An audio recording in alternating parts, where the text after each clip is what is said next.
Hey everyone, what is going on? This is the Retroid Pocket 3 Plus. Now, I'm sure if you are watching this video, you have at least heard of Retroid and heard of their devices before and know they are emulation handhelds, basically. They're devices, cheaper devices that are focused on emulation, but they do run Android.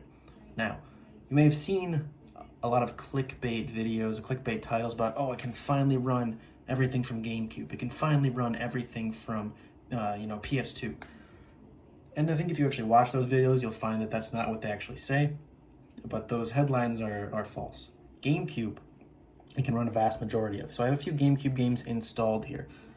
I don't know if we'll check them out individually. I got 3 here. We'll just go through how they perform for me personally with minimal tweaks. A few tweaks, but I'm not like sitting in there for 30 minutes trying to tweak and get the settings perfectly for each individual game. Because I don't believe you should have to. The system should either be able to run it or not. Now, we have Luigi's Mansion, Smash Bros. Melee, and Tony Hawk's Pro Skater 4 here. Luigi's Mansion runs flawlessly. I had to do absolutely nothing with it. It runs perfectly. No setting tweaks, no changing anything, just leave it in Vulkan and you're good to go.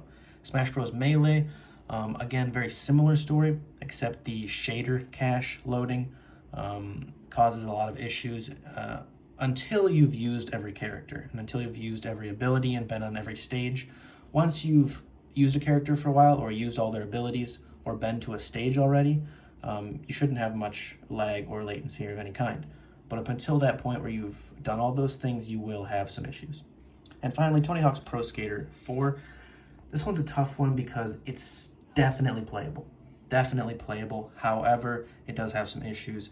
There is some artifacting of the graphics, and there are strange areas, like for one, in the first stage of the game, you're at like a college. And let's see if I can actually show it here real quick and not take too much time. But it actually runs almost completely fine. And then in just one little area, it dips down to like 20, 30 FPS. It's like 50, 60, 70% game speed. All right, we got it running here. I don't even actually need to go to those areas anymore because we can see the game speed is already kind of struggling to stay at 100. It's kind of hovering between 91 and 98. I think it was this area right here. Yeah, I can already see it. Once I even get near these like kind of, I'm sorry, I'm not a skater, I don't know what the term is, but these like bowls, these dishes, you can see right there. I wasn't even doing any tricks or anything, just going to that specific part, and it already dropped to 76% game speed. So we can see that there are definitely GameCube games that run.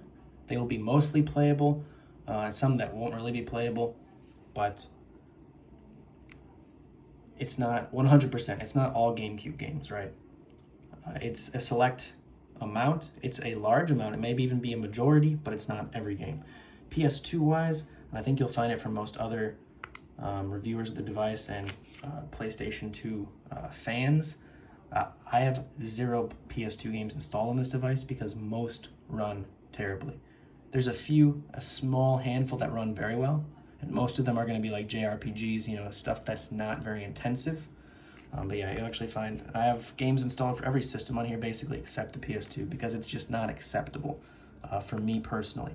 And when it's not performing well, guess what? For a lot of those games, just like the one I showed you, Tony Hawk's Pro Skater, there's a GameCube version. It's like, Need for Speed Carbon, let's say. PS2 version performs very badly. Like I get 50 to 60% game speed. But in the GameCube version, which I've tried, it's still not perfect, but it's a good 20 to 30% better. It was playable, but it wasn't playable enough for me. It was stuck more in like the 70 to 80% game speed. So if you have patience, maybe some of those games you could tweak to get up to closer to 90, maybe 100% game speed. But yeah, PS2, you're going to want to look up a guide that someone else has done on the particular game before you even bother installing it. It's just not going to work. Now, those are the main 2 things I wanted to discuss just real quick for people that are interested in this device or interested in not wasting their time installing, 10 gigabyte games for, PS2 and then finding out they don't work. So that's what I had to share today. I appreciate you guys checking out this video, and if you are looking into what GameCube and PS2 games will work and will run well on this bad boy, tweaking or not, I recommend the channel, I believe it's called Monospace, where he goes through, he shows a cute little printed out card of each game, shows some gameplay of it, and then he organizes into like a super smooth, playable, okay, and don't bother, which I really like, and I appreciate that. So check him out. Thanks for watching.